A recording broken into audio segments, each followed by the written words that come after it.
Yeah. Well, apparently us getting excited about things is not okay anyway. So maybe we just do like a really like mundane, very monotone. Why are you messing with my stuff? I'm trying to find mine. Thank you very much. Jesus, man. Now you fucked my shit all up. My shit was all fucked up. Yeah, we just do like a really boring, dry, monotone, no joke. No jokes. Just welcome to season 41, episode 6 of the challenge. Is he throwing it? Or is he overweight? You already killed it. I'm sorry. Like 90% of humor is timing, right?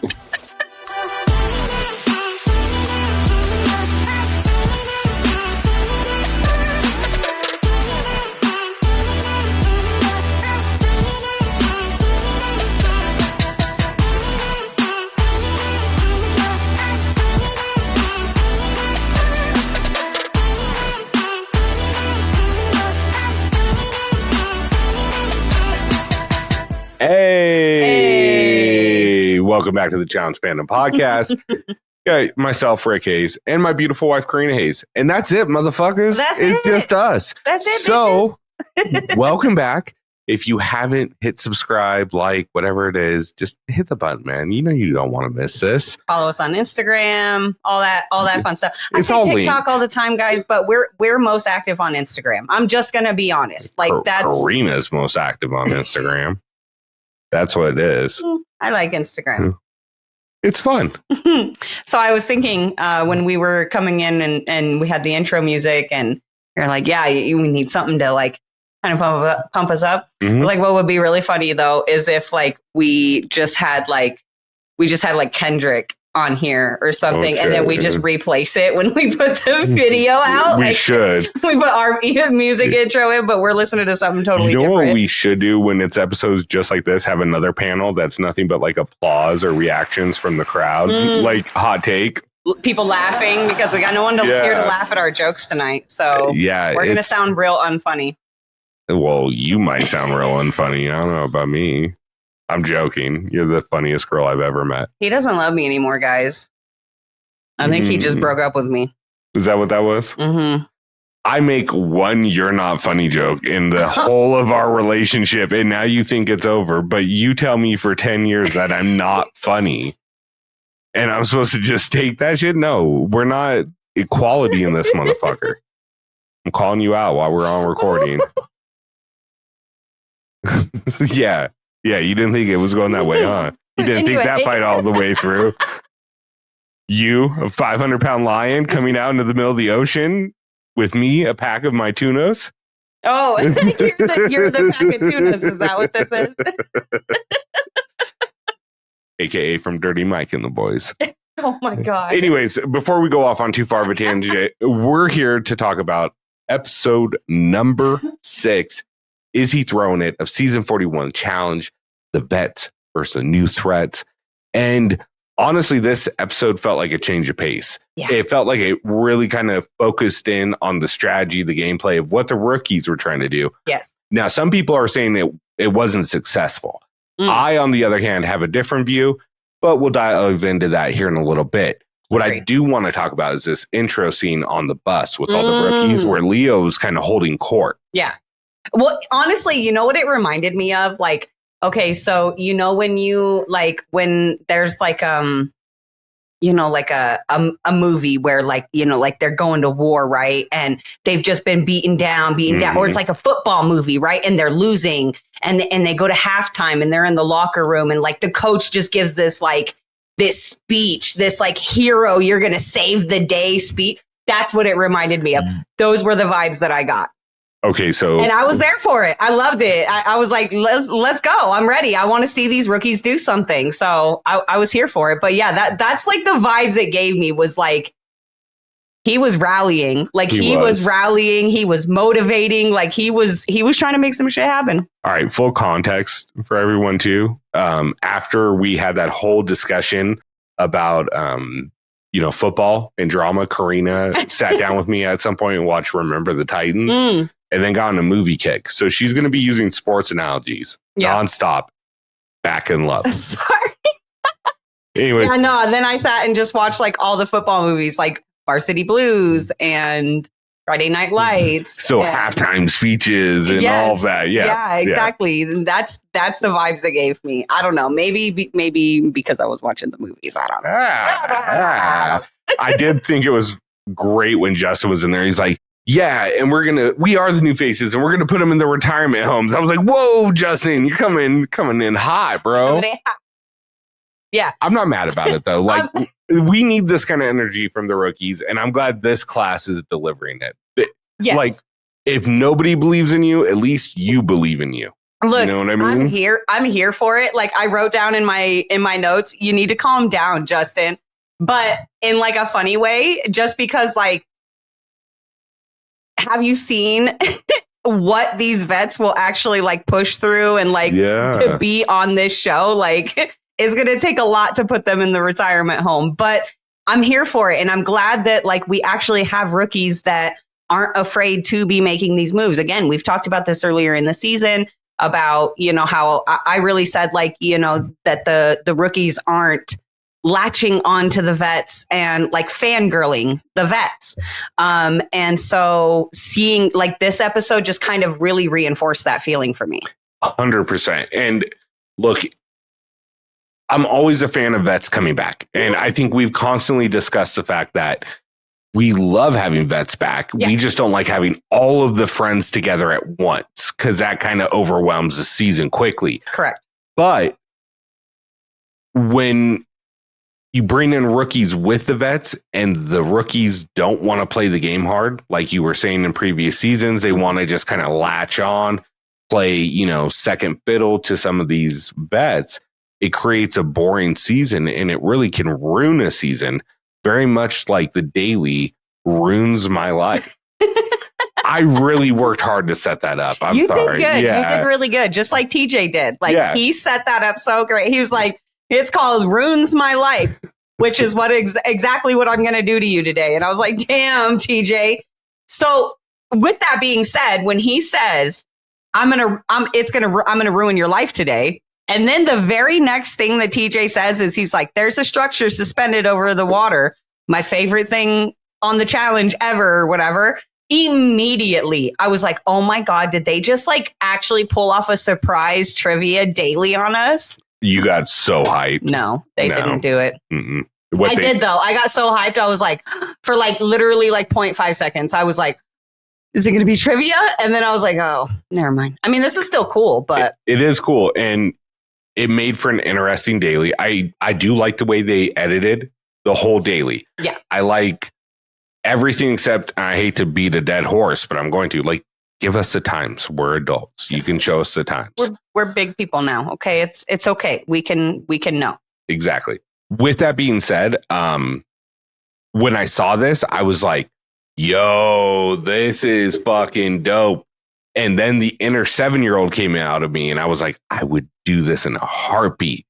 And then I looked at it and I thought about it and I was like, I would never make it up more than 3/4 of that ladder at most. So, you know what this reminded me of actually? And it's so funny because we loved it the first time. But, oh my gosh. And it was either, I want to say it was either season 39 or it might have been like Ride or Dies, but I'm pretty sure it was season 39, Battle for a New Champ, when they did like the Mario Kart, like obstacle course type thing, or not Mario Kart, but just like Mario. I think that was season 40, honestly. Might have been season 40. Yeah. But it reminded me of that, but like over water.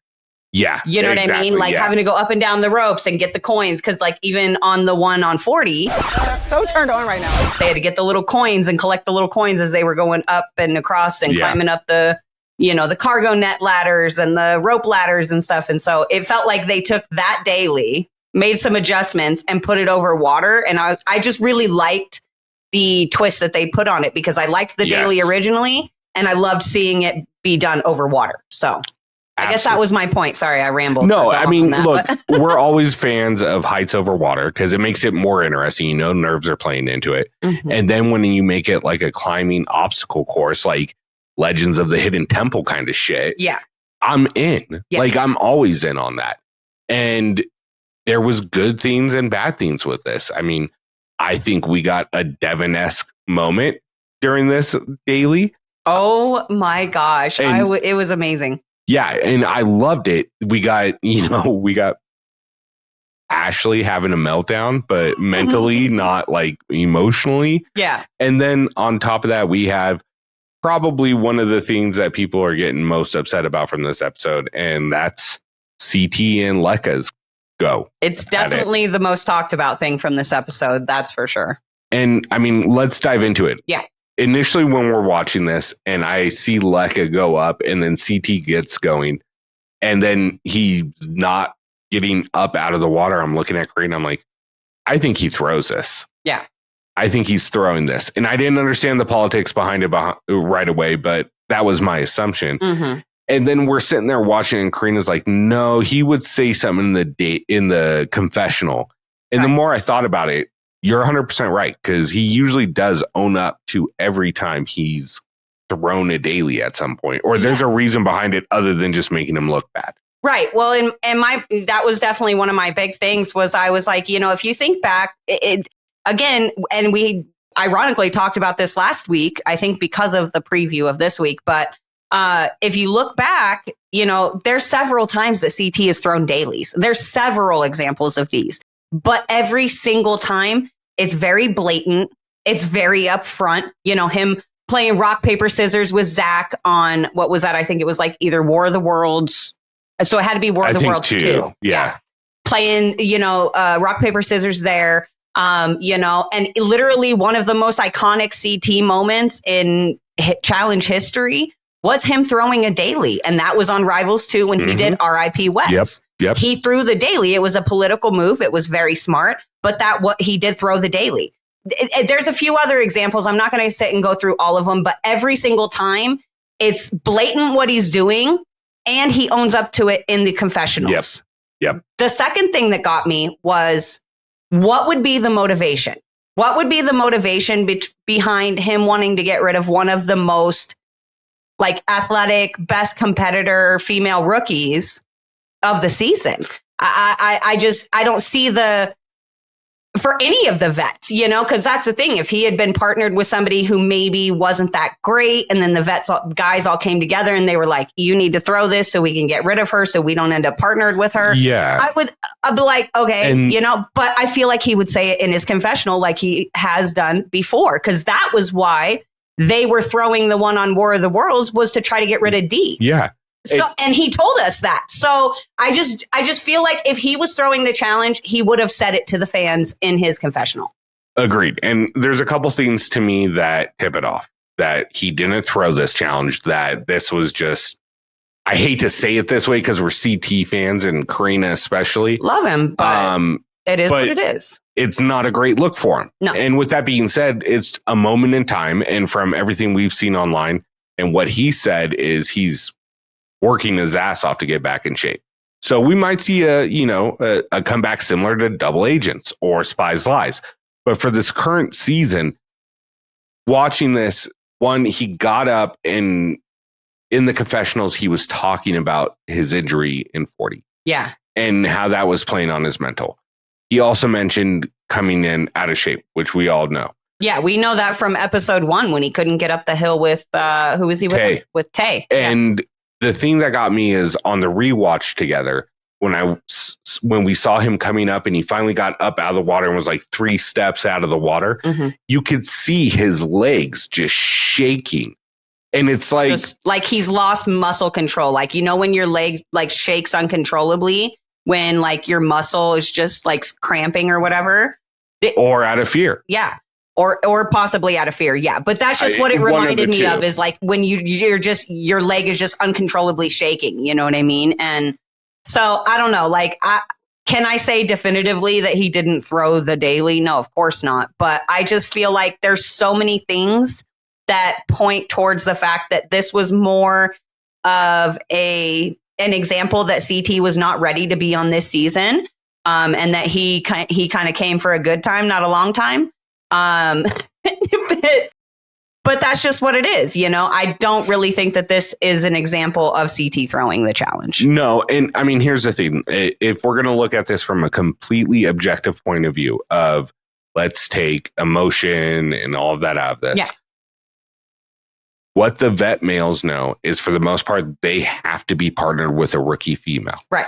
And at this point, Lekka is viewed as one of the strongest rookie females. So Correct. It doesn't make sense in his future game, if he plans on getting to the final, to get rid of one of the strongest rookie females. Right. Secondly, knowing Olivia is a hangnail, if he's trying to be loyal to vets and he wants to protect Olivia, why throw in the girl you're partnered with who is potentially one of the strongest rookies we've seen? It just doesn't make sense. Yeah.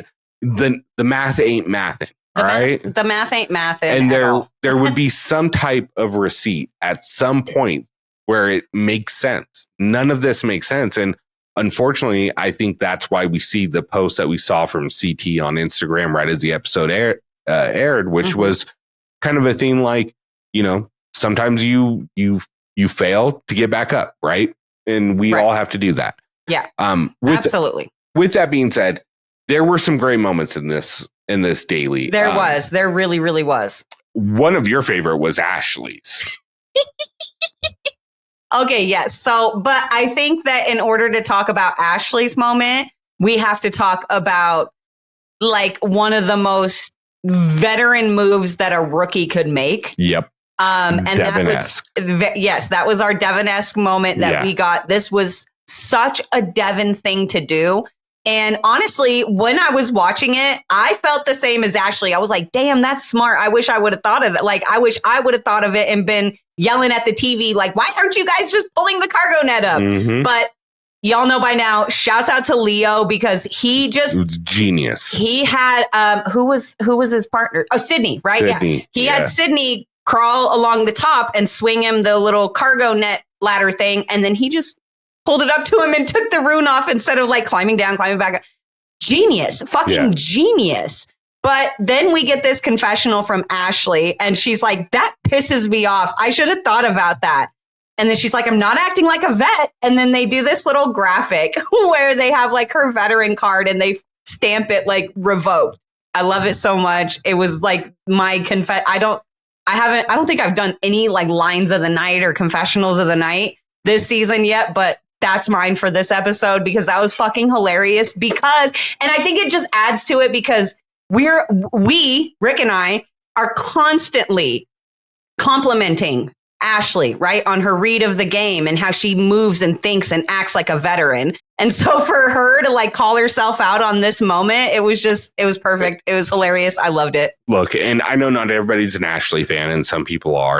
I'm honestly not always an Ashley fan, but I will say, man, her confessionals are fire no matter what. No matter what, she's entertaining as fuck. Yeah. And she is good at this game. When she's really on and she's got the right setup of people around her, she is tough to beat.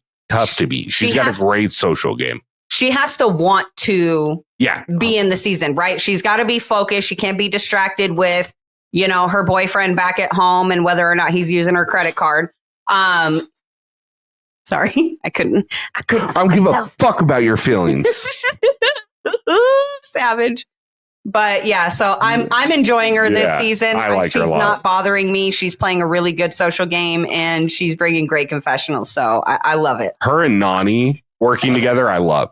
They're a great dynamic together. I agree. I feel like we haven't really seen them. Yeah. I guess like War of the Worlds and all that. They were all working together. Yeah, okay. And even when they weren't working together, Ashley was never the one shooting at Nani or vice versa. No, yes, that's I didn't ever think that. I just I couldn't think of like a time when they actually like worked together. Not that they would work against each other, but just legit together. But as soon as I said it, I was like, oh, never mind. War of the Worlds too. Because everybody was working against Tori and Jordan. So everybody became friends. So I want to circle back on the next, and to me, the biggest thing about this daily. Yes. And that is the fact that even though CT couldn't make it up the ladder, right? He never made it up onto the platform at any point. Right. Lekka did. Lekka was able to climb down and grab everything and put together the tanagram or whatever kind of puzzle it was. Yeah, it was a tangerine puzzle. Tangerine by herself, and then they both swam over and she, hit the button or whatever it was at the end. On the other hand, Izzy and I forget who Izzy was partnered with. Doesn't matter. They time out completely. Leroy. No. Leroy. Yes, it was. Because think of the nomination. Oh, yeah. Okay, so partner with Leroy. So they don't finish at all. No. But Lekka loses because CT doesn't make the platform. Right. And it's because the other team progressed further. Well, it's like, how do you determine that? Why wouldn't you just call it then without Lekka going through all the effort? Yeah. And I get they were the first team, so they didn't know, right? But my question is, number one, did production disclose to the challengers that both teams had to make it up on the platform for the puzzle to count? Because the way that CT and Lekka were kind of acting was I think that they thought that it would still count as a completion, right? Yeah. Because even though CT didn't ever get out of the water, Lekka collected all 5 runes and did the puzzle all by herself, which, don't worry, we are going to come back to this in a second because I want it to have its own moment because I do feel like it is being overshadowed by what happened with CT. But the fact that, I want to know, one, like I said, did they know ahead of time that this was part of the rules, the judgment rules? Yeah. And number two, how do you determine which progression is valued more? Progression up the ladder or progression in attaining the runes and finishing the puzzle, right? Because in my opinion, yes, CT never progressed up the ladder, but Izzy and Leroy didn't progress on the actual puzzles. So how do you know which one has more weight or more value?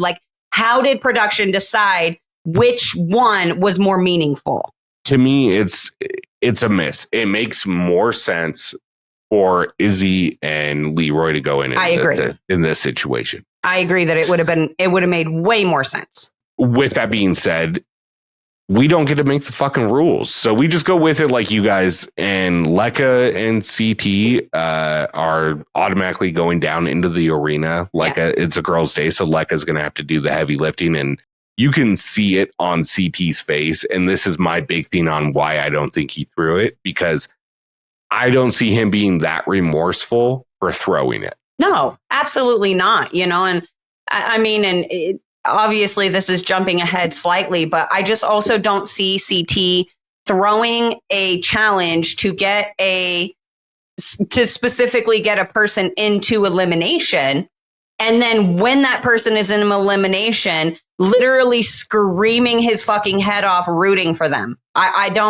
You can't convince me. I'm sorry. You can't convince me. Can you convince me that CT is performing shitty this season and we're seeing absolutely nothing of him in the house, which clearly indicates that he's not playing any type of social game. He's just there to be there. Absolutely. 100,000%. And that honestly sucks to see. But am I going to fucking outcast him for it? No. And that's one of the things that I wanted to say is that where's this same exact canceling energy when Darrell doesn't finish a heights over water challenge? Everybody's like, oh, it's just Darrell. He's scared of heights. It's fine. He'll make it up on the next one. Where's that energy? It's just a bigger surprise to us because name one thing that CT hasn't done and honestly usually does very well. But I'm just saying, at the end of the day, if anyone looked at CT at the start of this season and expected that he was going to perform at a high level, you're kidding yourself. Yeah. You're kidding yourself. And I know we have dad bod CT era. I know that. And I love it. It is literally my favorite CT era. But not all of his dad bods are going to be champion seasons as well, And just like I said, just the performance on the first episode, the lack of any, we literally don't ever see him on camera. No. You know what I mean? So it's clear. Well, we do this episode. Well, I'm just saying. But I just meant around the house, unless he's cooking in the kitchen, we don't really see him having conversations, making moves. He's not playing. But we'll come back to that. Really quick, I just wanted to do a couple shout outs. I really want to shout out America because I was very impressed Yes. I thought it was yes, really she cool. Did great. She was absolutely fucking terrified to start climbing down that peg wall to get the rune. And you could tell like she was literally frozen in fear, but she overcame it. She went down, she got the rune, she got back up. So major props to her. I was super happy for her for that. And then I just wanted to talk about Lekka for a minute because holy shit. So impressive. Absolutely insane. I could not believe that she did this entire daily, not only by herself, but in the same time frame as the other. Like it wasn't like it was taking her double time. No, right? She got it done quicker than Izzy and Leroy. Which tells me that had CT been in proper shape and been able to get up there with her, they potentially could have won because Lekka was moving so fucking fast. They may have had a winning time or at least a top 3. They would have been points, would have been somewhere between Aviv, Cedric, the top 3 or 4 teams in my opinion. Exactly. Yes. So major props to Lekka. That was super impressive. And I just want to make sure, again, like I said, I want to make sure she gets her love and her attention for that because I just feel like how great she did is definitely being overshadowed in the fandom by what was happening with CT in the water.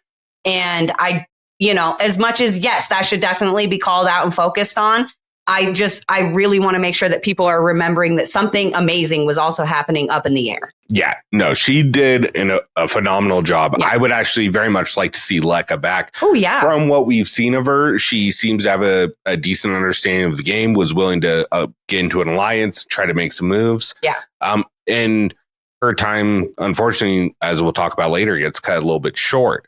A little bit after the daily, all the rookies have a plot meeting that, to talk about who Leo and Sydney are going to put in. Leo and Cedric, definitely. No, I'm Leo just and Cedric. Yeah, totally.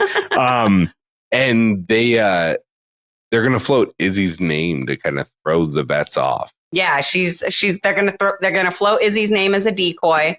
And Leo and Sydney are refusing to tell anybody who they're actually putting in, which, yeah, massively smart move. And I think even like later after nominations, when Izzy's having like her little meltdown moment, Leo tells her, he's like, I didn't even tell Jake who I was putting in. And he's my literal number 1. Yeah. So like very smart move for them to do. In my opinion, that's always the best way to go, especially when you're a rookie, because it's just shit spreads too quick. See, and I've seen a lot of people say like this was a wasted win, a wasted nomination. No. And to me, it's not. Their main goal in this to me was to get information on who is loyal to the rookies and who is not. Yeah. And they got that information by doing the plan that they did. They were able to narrow it down. I mean, we talk about it after the nomination ceremony, which we'll get into in a minute, but as soon as they narrow it down, they're like, me and you said, oh, this person's game is done right here. Yeah, absolutely. Yeah, it's done. Yeah. And then, but we do actually have a conversation also at the end of the elimination regarding, whether or not Leo and Sydney's plan went through according. So we're definitely going to talk about this more.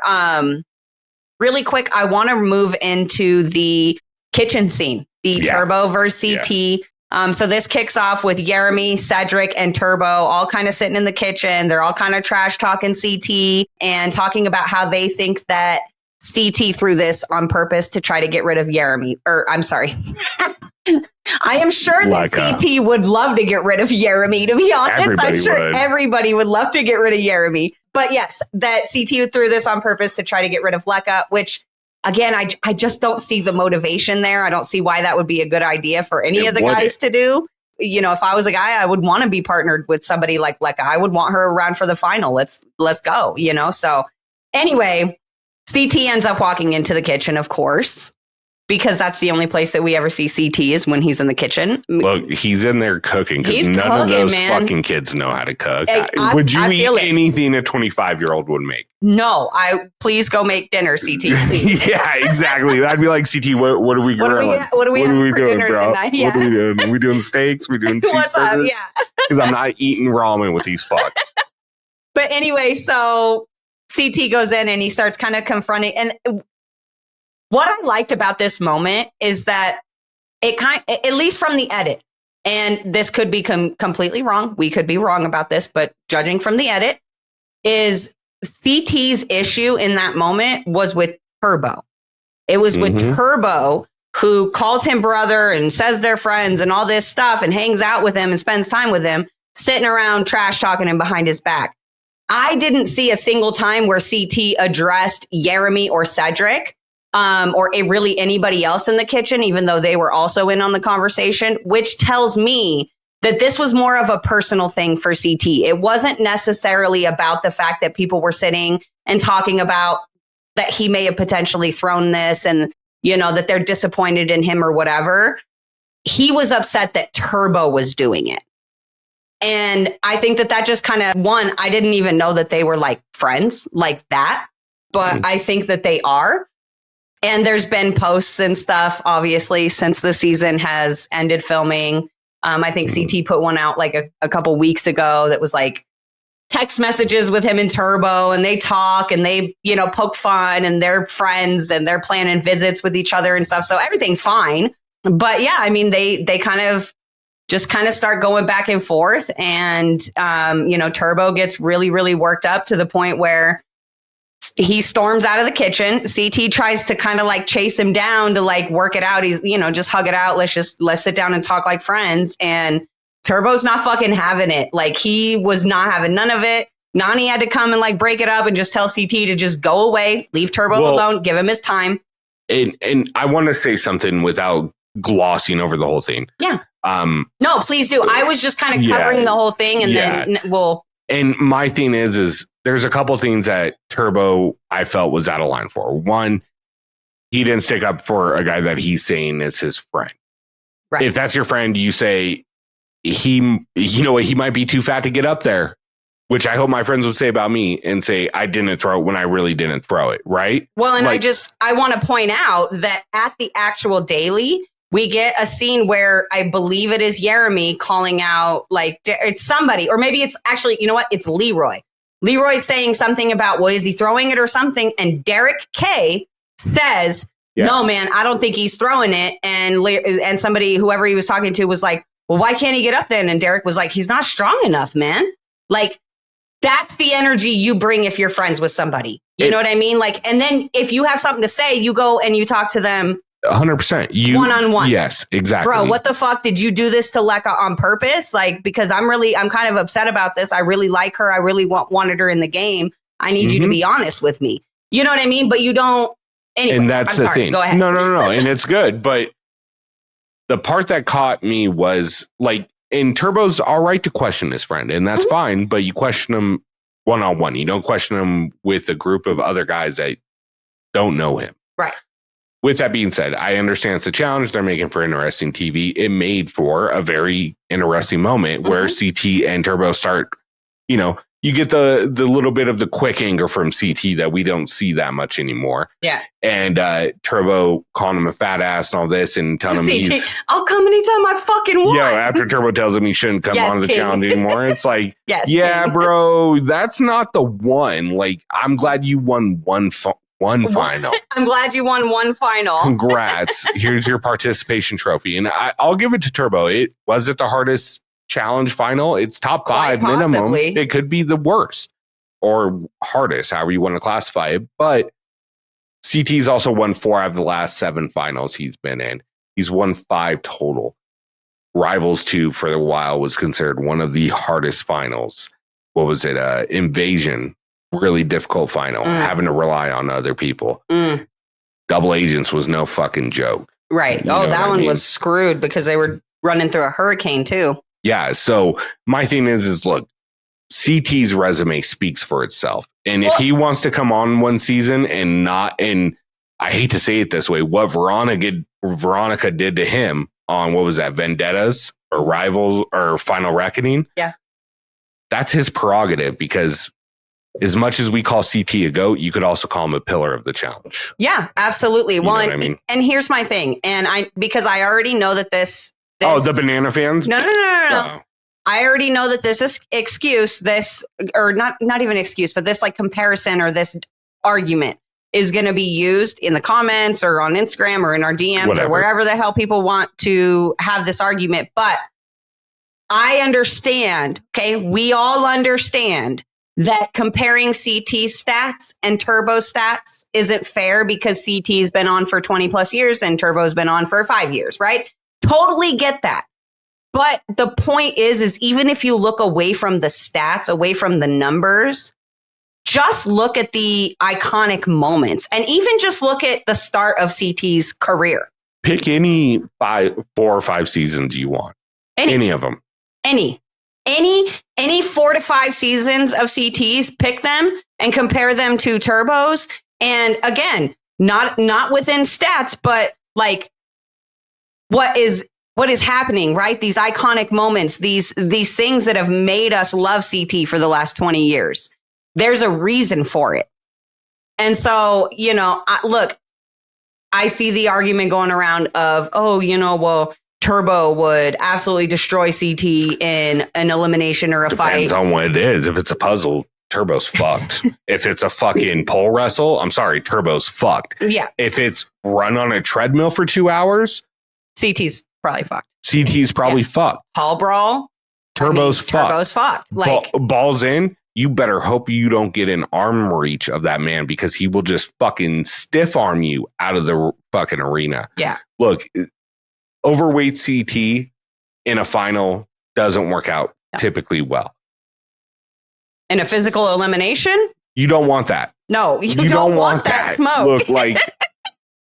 Look, that would be like, who could run longer, my 14-year-old or me? Obviously, my 14-year-old, but don't get it twisted. I will whoop his ass if I have to. Beat his ass. Like a different type of thing. Anyways, that's so facts. That's like the best comparison I can give you on that's this. That's the realest shit. That is what I mean? So real. It's like, look, you don't want to admit it, but by time you could actually whoop your dad's ass, you don't want to whoop your dad's ass, right? Right. So, yeah, and that's exactly. kind of this situation too. Yeah.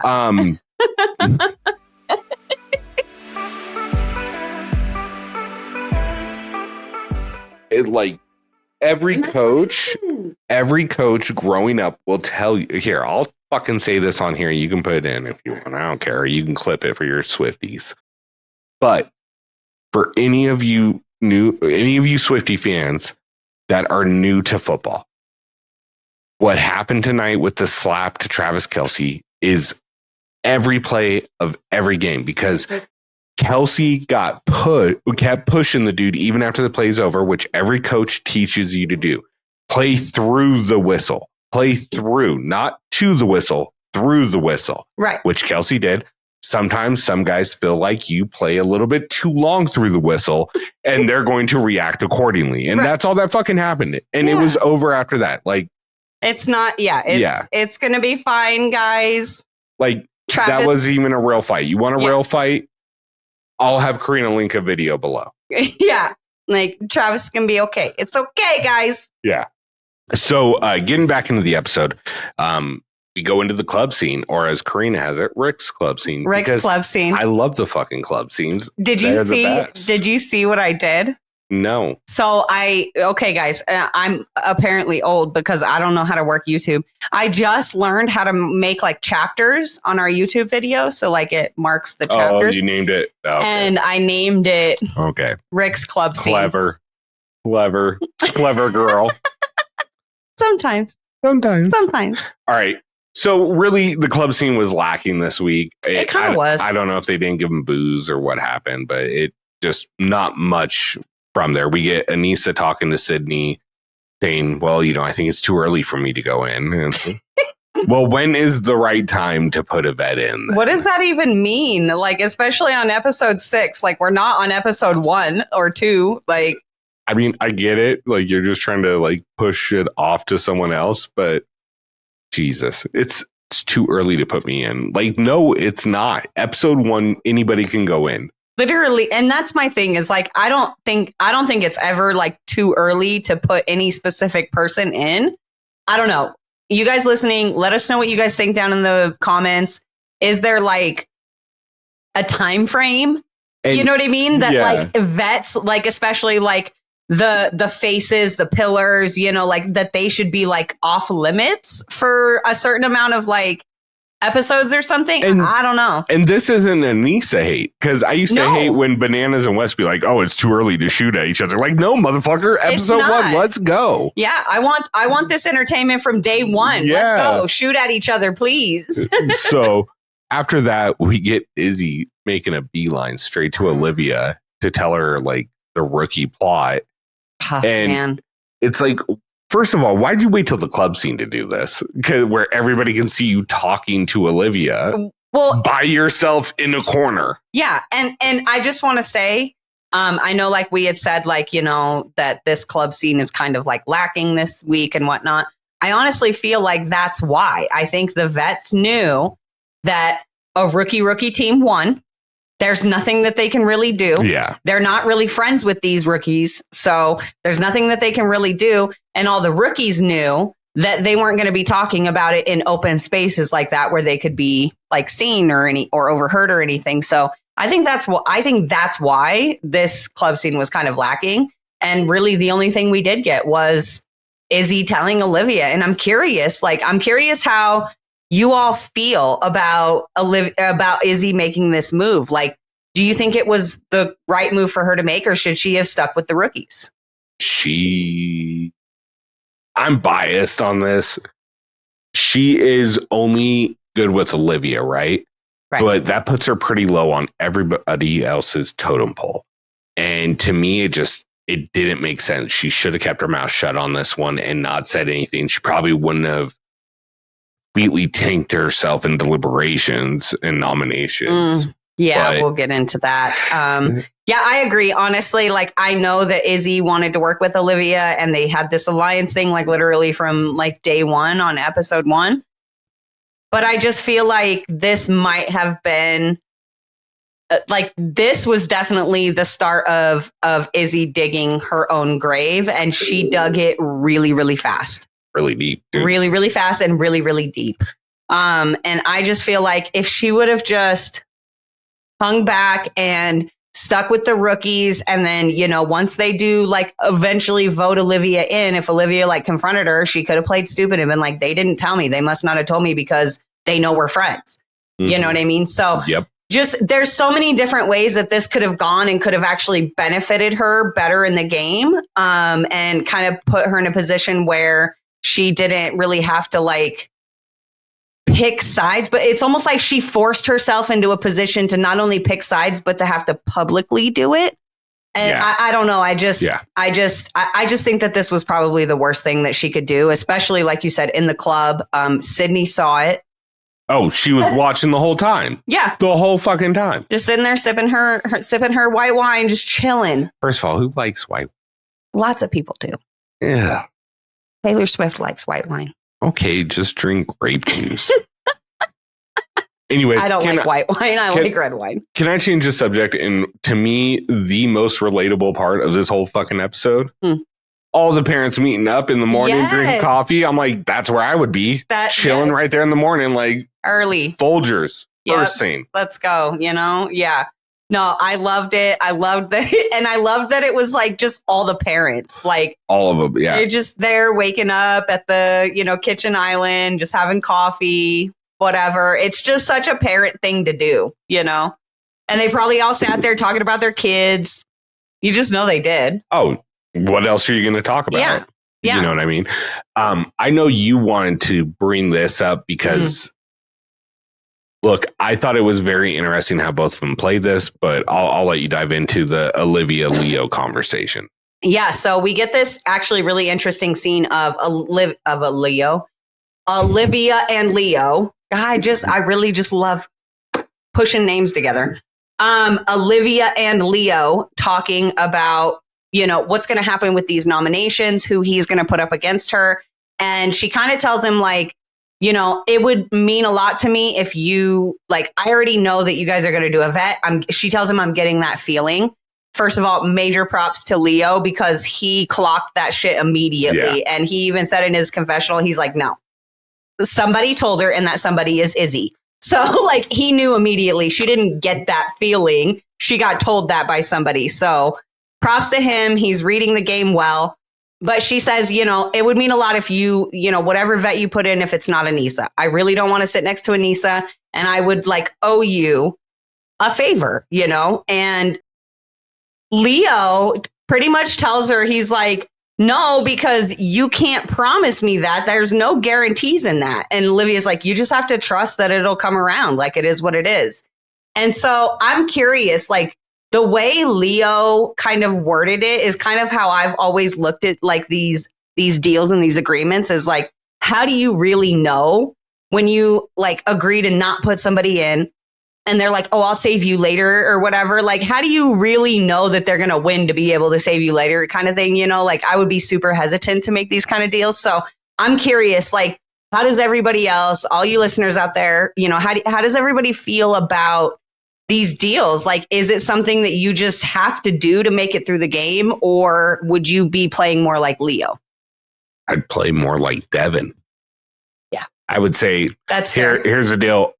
I'll make sure you don't go against Anissa, but for the next 2 weeks, if my name comes in nomination, you have to try to campaign or not vote for me.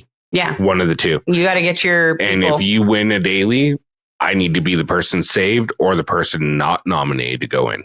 And I do think that is a really good, essential part of Devin's formula is the time frame. 100%. There's an 100%. End to these deals. It's not just an endless, we can make a deal on week 3 and by, week 16, you're trying to call in a favor from me. Nope. No, thank you, sir. And I love that about Devin's deals. So yeah, I mean, the only time it makes sense to do season-long deals is when it's with somebody you're really good friends with, like Devin is with Tori or Zach and Kyle, or, I don't know, Ashley and Amanda, something like that. Right, That's the only time it really makes sense. When you're an actual alliance, you're not just making a deal, but you're in an alliance together. Yeah. Yeah, that makes sense. Then it makes sense. Otherwise, no. Do a couple week deals here and there. That's all you got to do. Yeah. In my opinion, it works better. Really quick, hang on. I have one more question. Okay. So because of this conversation with Olivia, obviously, like I said, Leo kind of reads everything and he realizes that Izzy has spilled the beans to Olivia. And he says, maybe we'll just throw Izzy in to sit next to Olivia. And I thought instantly in that moment, I was like, that would be really interesting because yes, it's again a rookie vet thing, but Izzy is really, really pushing a lot of these rookies in the wrong direction. But yet Olivia is somebody who everybody wants out. So it was, especially all the females, because nobody wants to compete against her. But so it was really interesting to think about if they had put Izzy up. If they had put Izzy up, do you think that Olivia still would have ended up being the one with the final nomination to go into elimination? Oh no, I think. Or do you think Izzy would have been the one sent straight in? All the vets are Izzy right away. I guess that's a good point. Right away. Yeah. So the whole house, if they wanted to make sure Izzy goes home, and then if any of the rookies vote this for would have Izzy been a good week. Yeah, that's true. They could have done it. They could have. That would have been interesting. I don't know. That would have kind of been interesting, and then we would have got Izzy versus Lekka, and who knows what could have happened. And this whole scene is why I said I think the rookie Sydney and Leo's plan worked perfectly because they weren't aiming to make a big move. They wanted to make sure a vet went in. That's all they wanted to make sure about.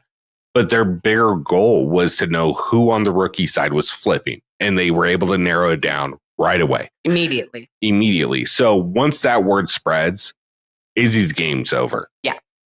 Now it's just a matter of, how long is it going to take for everybody to know where Izzy's game's at? And then it's done. Hopefully shorter than Leo's fucking nomination speech. Oh my God, that shit. I couldn't imagine how long that took in real life because even watching it, I was like, fuck, bro, get to it. I love you, but I know you're trying to make a point, but get to it. Literally get to the point. And it was so, first of all, I loved towards the end of the speech. I don't even know what he was saying, but he was saying something. And then Derek Chavez goes, say less. I was like, yes. Yeah. Say less, bro. Please say way less. Say less. Yeah. Yeah. I love those little double flips. You got one of those little entendres. So,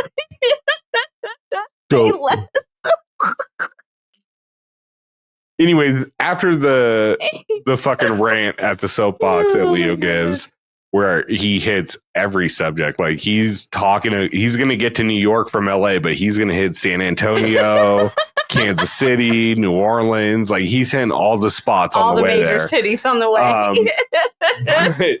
He ends up finally announcing that they're going to throw in Anissa. And so now the House has to vote is Anissa or Olivia to go against Lecca. Mm-hmm. So my big thing on this one was we finally get to see where people's kind of alliance in the vet house lies. Right. I thought the interesting part of this, though, was what was portrayed as Izzy's complete meltdown during this whole thing, and where Leroy had to basically, he took charge and wasn't going to let her make the decision, but she had nothing to say because it was what is she going to do without completely outing her game, which she did anyways.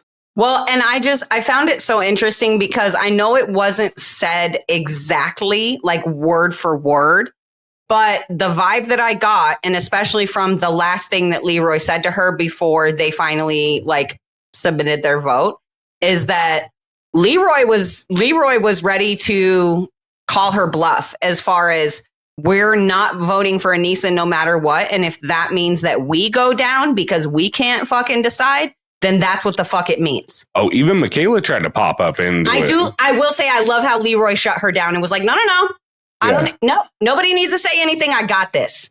Yeah. I don't need your help. Look, I did love that. Let Leroy have his moment. He had that under control and it was awesome to watch. I did think it was hilarious. He's like, I just thought to myself, what would bananas do? My favorite part was once he finally convinced her and was like, look, there is zero chance that I am voting for Anissa over Olivia. I've known her for 16 years. I've known Olivia for like 5 minutes. It's not going to happen. Yeah. And then and then he said, unless you want to go in. And she was like, no. And then she was like, so do you want to say our vote? And he was actually, you go ahead and say it. And then she was so cold. He held that stone face for a second. I legit thought cold. I thought he was going to actually make her say it. And I was like, oh my God, Leroy, that is diabolical. Like that is purely diabolical. That is out of control, bro. And then, he was like, I'm just kidding. And then he said it, which I was like, cool. At least he didn't like make Izzy like actually physically say Olivia's name. But I did find that part pretty fucking funny that he kind of tricked her with that. And, look, as soon as this happened and I watched this go down, it's a 6-4 vote for Olivia to go in against Lecca. Yeah. I looked at Karina after Leroy said all this and Izzy's game is fucking over. It's done right now. Yeah. Like she's out on the next girl's day. Yeah. She should have just been quiet. She should have just known that was what it was going to be, and the thing about it is if they had tied the game, if they would have voted for Anissa, it would have tied the votes. Mm-hmm.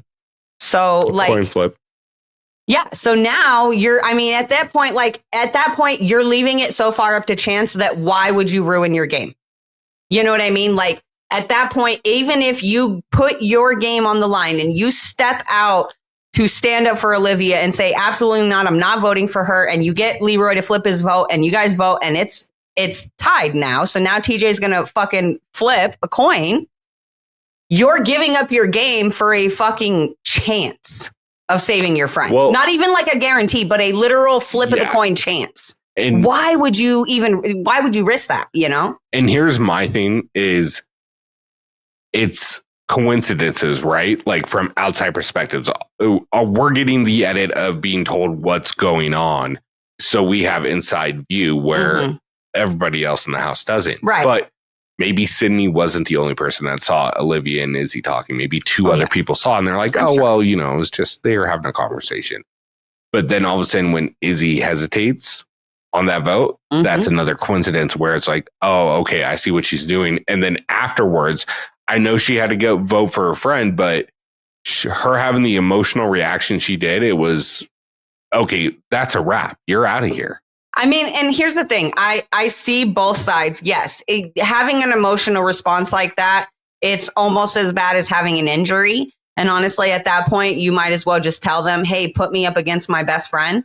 Because that's what that says to me. But also, like, everybody crowding around her while she's having this meltdown. That was a like, bit please much. just fuck off so far away, please. Like, honestly, just let her have her moment. She's emotional. She's crying. It's fine. Like, it's okay. She literally told Leo, I'm not upset with you. I'm just upset at the situation. It just sucks. And that's okay. It's okay to feel that way. And so, like, I see both sides. She shouldn't have had the meltdown because that just fully was like the nail in her coffin. Yeah. If she's not gone within the next 2 weeks, 3 weeks max, I will be absolutely fucking shocked. Absolutely shocked.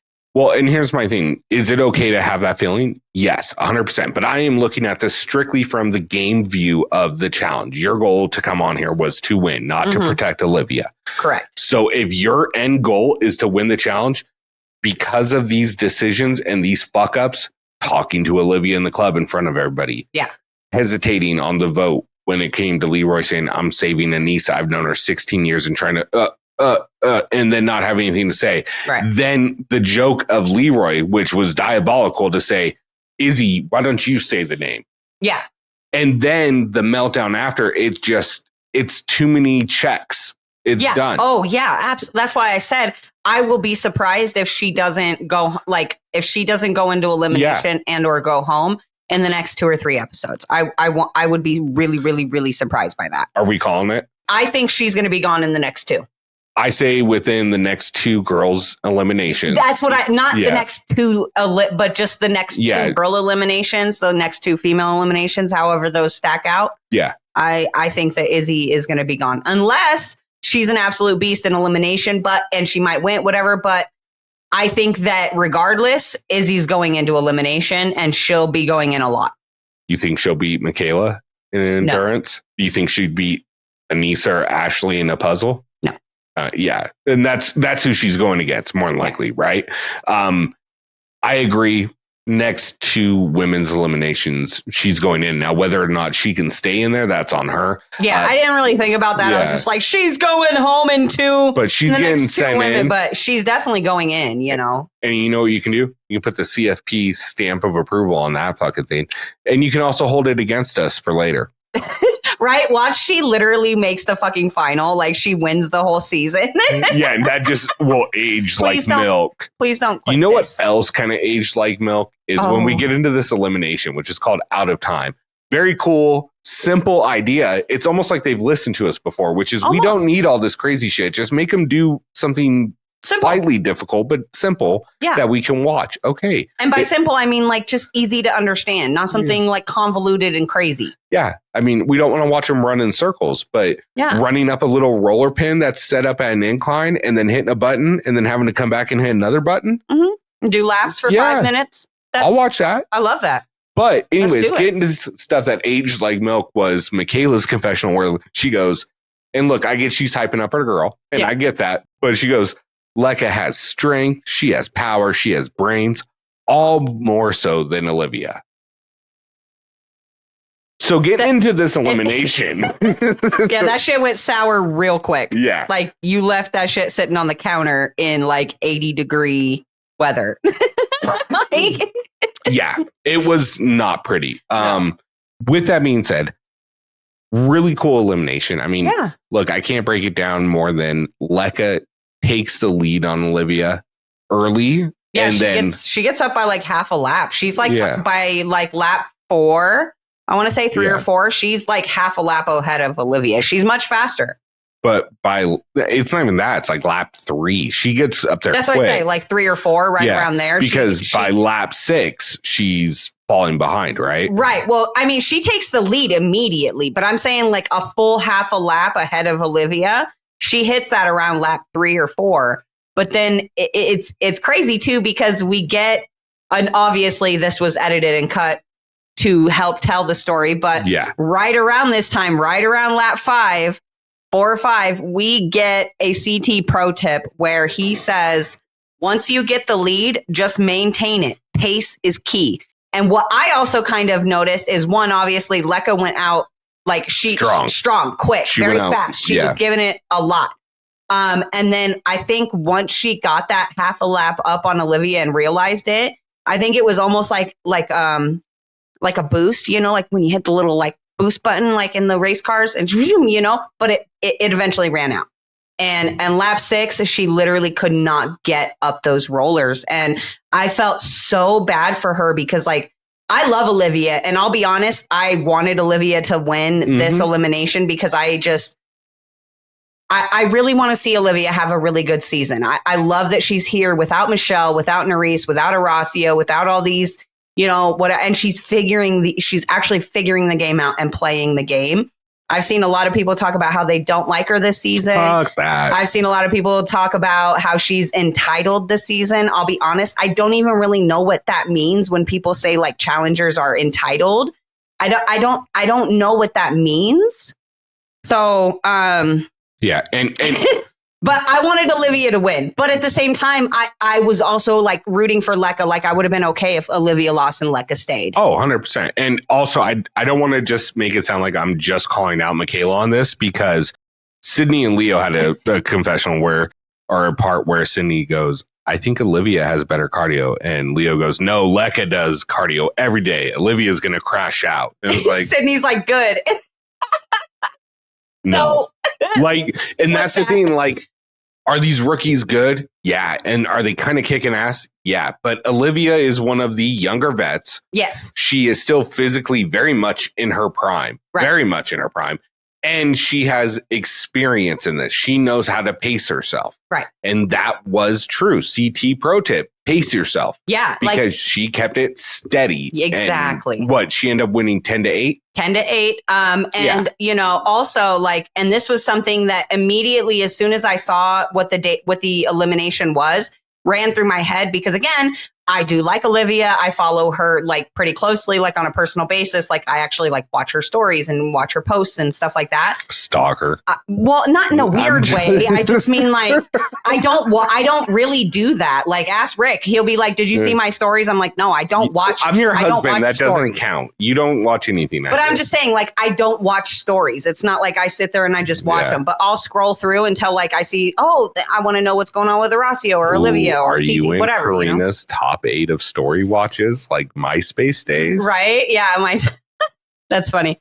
But anyway, Derek gave a confessional at the start of the elimination where he's like, I don't know, man. Like, I think Olivia has this because we have been hiking like crazy, and they have. I've seen so many like stories and posts and stuff of her out hiking with all different types of people, Derek and Ryan and her sister, and just she's always fucking hiking up like mountains and hills and stuff. And so when I saw what this was, I was like, Olivia's got a really good chance. I will admit, I was shocked. I really thought that Lecca would have a little bit better like endurance, and maybe it wasn't the endurance. Maybe it was just because she just went all out and she just didn't really pace herself to give herself that.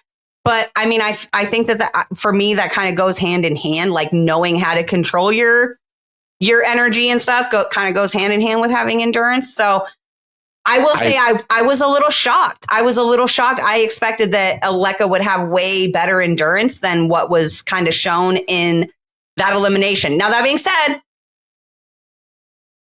I don't want to say that like I'm like doubting her now, because similar things happen with like Jenny West, and she's a fucking beast. But she had, you know, endurance issues in that elimination against Anissa last season. So I'm not saying this completely like changes my mind on Lecca, but it does make me wonder if she had made it to the final or even to like a mid-season mini final daily, would she have been able to make it through the endurance portions of it? I mean, that's a really fair question to ask. I mean, based on the information we have from this elimination, I'm going to say no. Right. And it's weird. Like, even when I was watching this, the first thing I thought is, well, Lecca does basketball, so her endurance is going to be good. But I was like, yeah, but that's just, you're running on a flat court. Right. With no elevation change. When you're doing suicides, yes, it is a part of everyday basketball training, but most people aren't running full sprints in suicide. They're jogging it. Right. You know what I mean? Well, and does she currently play basketball or? Then the nerd side of me started taking over, and I started thinking about depending, because I know was on a Canadian show, so I'm assuming The Ultimate Challenge, by the way. Yeah, I'm assuming she lives in Canada, and unless she lives on the west coast of Canada, most of Canada is pretty flat, right? That's a really good point. And on the west coast, where Olivia lives, and also being from Alaska, you do a lot of hiking if you want to be outdoors, and there is quite a bit of elevation change. I know, they have the Appalachians over there, but not often can you go 6,000 feet in elevation change in one day as a training session. And you can do that here in Reno. You drive a half hour. Mount Rose is almost 10,000 feet, I think. Right. You know what I mean? So, and we're at 4,500. So that's a 6,000 right there. Easy. Yeah. That kind of endurance is built for this challenge, because what you're doing is you're really just working your lower half, and you're constantly climbing down, climbing up, climbing back down. Mm-hmm. That, and if you watch in the beginning, Lekka was really pushing herself, even getting down the rollers, where every time you watched Olivia, she was just fully relaxed, pulling the bananas with Gabe just pulling him. You know what I mean? But instead, she was just rolling down the things, giving herself a quick 3-second break to breathe, and then get up, go hit the bell, and then walk back up it real quick or run back up it. So was I surprised? No. I think it was going to be a little bit closer, running to hit the button. Mm-hmm. Yes. Yeah. So that's kind of how I felt about it. Yeah, exactly. No, I agree. But I did like the elimination. Yes. I would love to see something like this back. I love little endurance limbs like this. And especially when you get two people in there who are really well matched. It's just, this was exciting to watch, who's going to win it. And, wondering if Lekka was going to get her a second win back and be able to come back and win. You know what I mean? It was very exciting to watch. I really enjoyed it. I would love to see it again. Agreed. 100% agreed. But before we move into our next time on MVPs and we close this out, I just want to go back to the conversation we were having earlier where we were talking about how, a lot of fans are being haha, who's that kid from The Simpsons? I don't know, but whatever his name is. Yeah. Saying Lidney's Leo and Sydney's See, plan. it's not just me. Cedric. No, Sydney. No, Sydney. That Sydney and Leo's plan did not actually work out well. But at the end of the episode, when it's all closing out, we actually get a confessional from Michaela where she specifically says, a lot of people are going to look at this and they're going to say, oh, Sydney and Leo's plan failed. And she said, but when you look deeper behind it, this is the start of the momentum. This was the permission, right? To be we can do this. It is possible. These vets are not impervious, right? It's possible to do this. And so I'm wondering if the fandom feels the same way. Do you guys think that the rookies are going to kind of take this as the start, the jumping point and kind of run with this momentum and keep this energy going? Or do you think we're going to see them kind of get discouraged by this loss of Lekka and back off the vets a little bit? No, I think they keep going. And look, I really like Michaela and I root for her every season she's been on based on what Tony told me happened in Survivor, then watching it with you. Yeah. And you telling me about how great she was. And she has some moments where I'm just holy shit, she could be phenomenal at this. Yes. And not being phenomenal at the challenge is the most important thing by any means, because it's not. No, not at all. With that being said, Michaela is a fucking vet. Yes. Why do you want the rookies going after vets when you're a fucking vet? Yeah.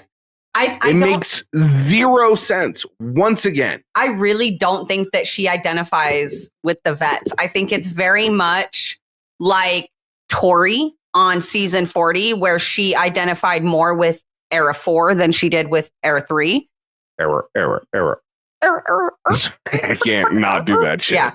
So I think she just identifies more with the rookies because she is on the lower end of being a veteran. She barely made the cut line, if that makes sense. Yeah. For the time, whatever.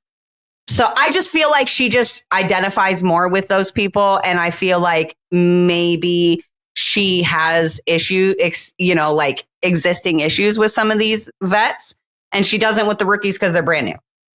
Yeah. I'm also trying to think, are any of the vets Survivor players? No, none of them. She's the only one. Yeah, and the rookies are the only other Survivor players. And Michaela has always been like, if there's other Survivor players on a challenge season, she's like right to like them. Jack. You know what I mean? Yeah.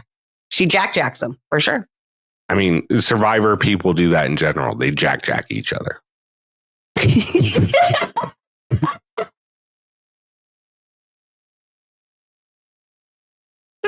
We have a lot of fun here on the podcast. I hope you enjoy this. This has been free for you, by the way, so don't complain. Okay.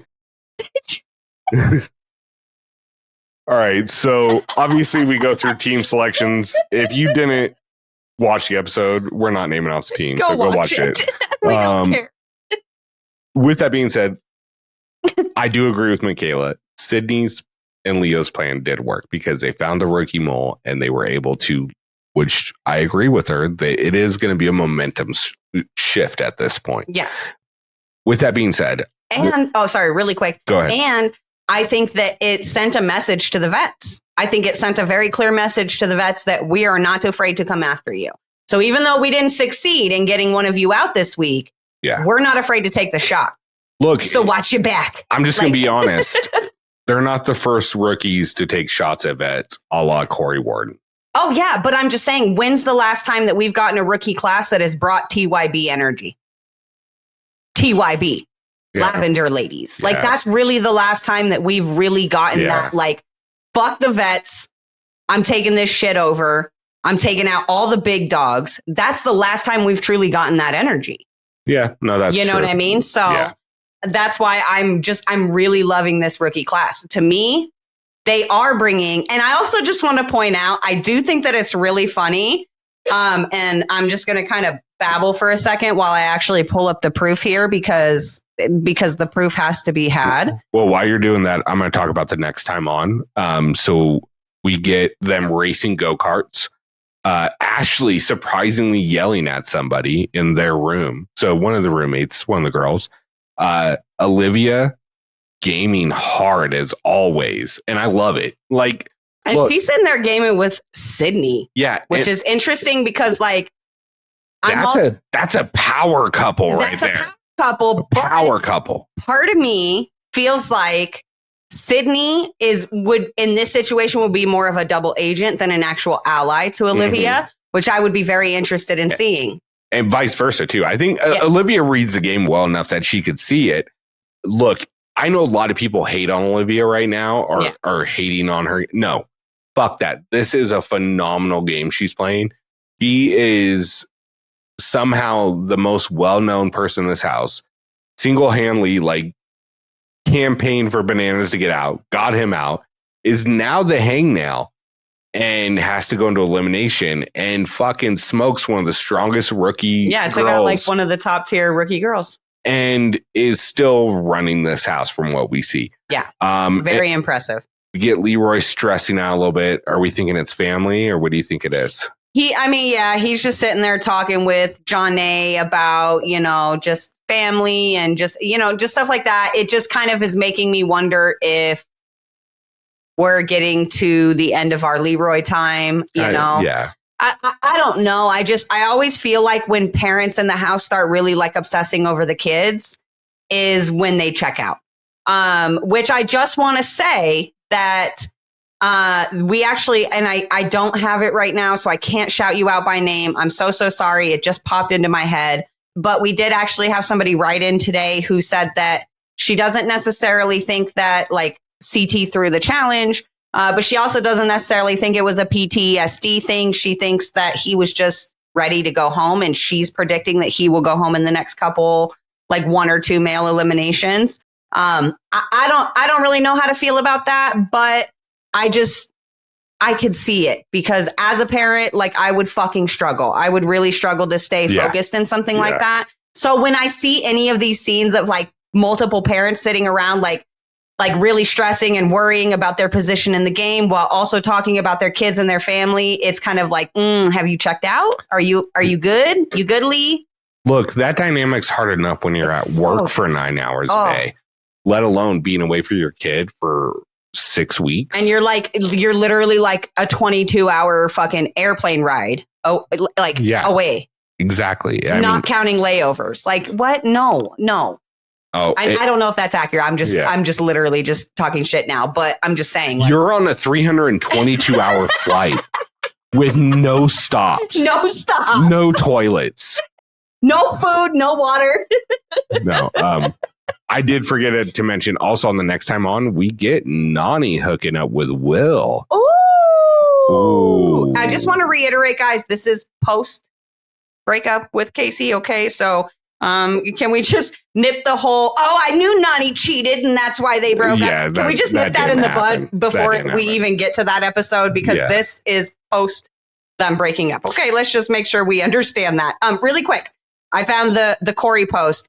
So kind of going back to what we were saying with like the TYB energy and all of that. If you guys remember before the season started, Corey had made like a post where he was like, I heard the rookies are boring or whatever this season. And ironically, the rookies are actually bringing the energy that we've been wanting because we saw it with Corey. But 2 days ago, Corey actually made a post on Instagram. I'm sure it's other places as well, but I saw it on Instagram. And it's a photo of him and CT and I can't really tell. Fessel. Oh, Fessy. Talking about, jumping out of the plane in Iceland and all this stuff, blah, blah, blah. And then at the very end of the caption, he says, side note, make sure you all watch the new season. I know I'm not on it, but I heard the rookies are coming for blood. So I'm going back to when we originally discussed Corey's like original tweet where he was like saying the rookies are boring or whatever. And I had said something like, I don't even know if Corey really even knows anything or if it's just good promotion for the show for him to just post anything, literally anything about the show. What it is. And now that I see that post, it almost makes me feel like he was kind of part of the show and maybe he knew. Maybe he knew something. Maybe he knew that these rookies were bringing TYB energy. And maybe he didn't. And maybe he's just going back on what he said and pretty much like, hey, I was wrong. That could be possible too. Well, but something tells me that his original tweet was more of like a propulsion point, right? For the season to get us all intrigued to be like, I don't know. I'm going to be honest. I remember the conversation. I am fairly confident if you pull the tapes, I say he's doing this to promote the show. Yeah. And the reason I still feel that way is anybody that works a normal 9 to 5, even outside of your normal department at work, I'm sure you have a coworker that you get along with or that you're friends with. Yeah. And I am very certain that happens on the challenge. I am sure Corey is not just friends with Nelson because he's on the cast, but I am sure there's a PA or someone in production or a cameraman that he's known for 15 fucking years now and that he's cool with. Yeah. Oh, yeah, I'm sure. And the cameraman, they could have been talking about the season. How was it in Vietnam or Thailand or wherever you guys were? And the guy was like, it was good. It was a good season. The rookies were out for blood. Yeah. Whatever. He might not have even known and just done it to do it because that's his career. And if he promotes the challenge stays on more, people get more interested, he gets called back. I mean, so either way, I like it. I'm a Corey fan. Fuck it. Yeah. I'm a homer, so whatever. I love Corey. So anyways, enough of that. And back to closing out the show. Yes.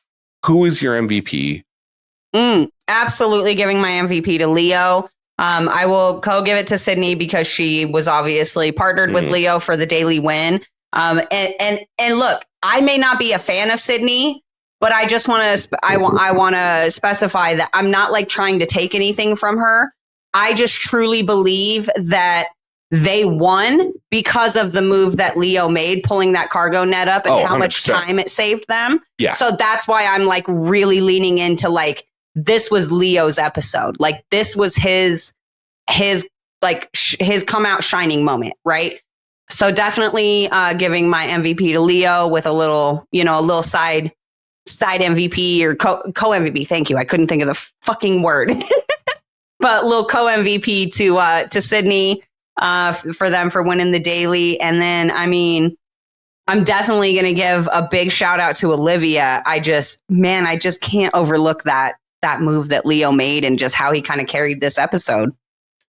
I'll give my male MVP to Leo. I'm going to give my women's MVP to Olivia. Yeah. Honorable mention to Sydney. Yeah, that's exactly what I meant. Honorable mention to CT's ego because it had to hurt after that fucking episode. Yeah, it went down. We gotta, yeah. All right, we fall to learn to stand up again, Master Wayne. I mean, and that was also like a really good point of his where he was like, if there's like 100 ways to throw a daily, like if I was going to throw a daily, why would I do it in a way that makes me look absolutely horrible? And I was like, that's a really good point. Facts. Like, anyways, with that being said, do you have any closing thoughts or should we get out of here? I have no closing thoughts. Just make sure you guys like the video. It really, really helps us out. Comment your thoughts down below, whether you agree or disagree. Go ahead and comment them, but just know we do comment back. And we match energy. AKA don't fuck with Karina early in the morning. If you're a dick, I'm going to be a dick. Yeah. That's what's going to happen. You might get lucky and catch me and not get completely roasted. But then again, you might just depend on my day. So there you go. And then make sure you guys go and follow us over on Instagram. We've been having a lot of fun over there with like throwback clips. We're also working on something pretty big that we want to share with the fandom. That may or may not include some sort of way to maybe possibly watch challenge seasons that aren't like typically available on streaming. So go follow us on Instagram. It's going to be something I'm working on this week, and I will hopefully be rolling out within the next week, maximum 2 weeks. And I don't really want to say any more here, but just go follow us over there. If you want more information, like specific and direct, feel free to send us a message. It's just at Challenge Fandom Pod, and we'll link everything down below. You know, if you've made it this long, you are, I would assume, a fan of ours because we're probably about an hour 20 into this, give or take, depending on edit. If you ever sit there sometimes and you're like, you know what? I want to watch War of the Worlds 2. And then you get depressed because you don't want to go buy it. My God, man, who wants to spend $30 on Amazon for that? If it's even available in your area. I'm just going to go watch it for free right now.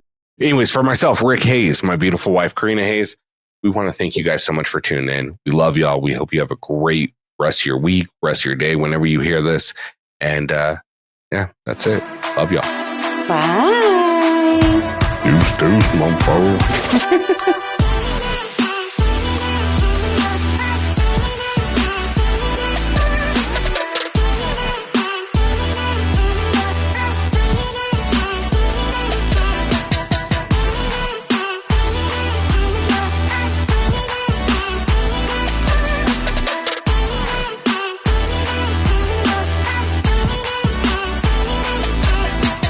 Hard eyes, motherfucker. Maybe if I can get out of here. Let me out. French fries. Let me out. I'm stuck. Yo. Stuck. Let me out. I don't know what to do. I'm stuck in the computer. How do I get the files out of the computer? Smash the computer, Derek.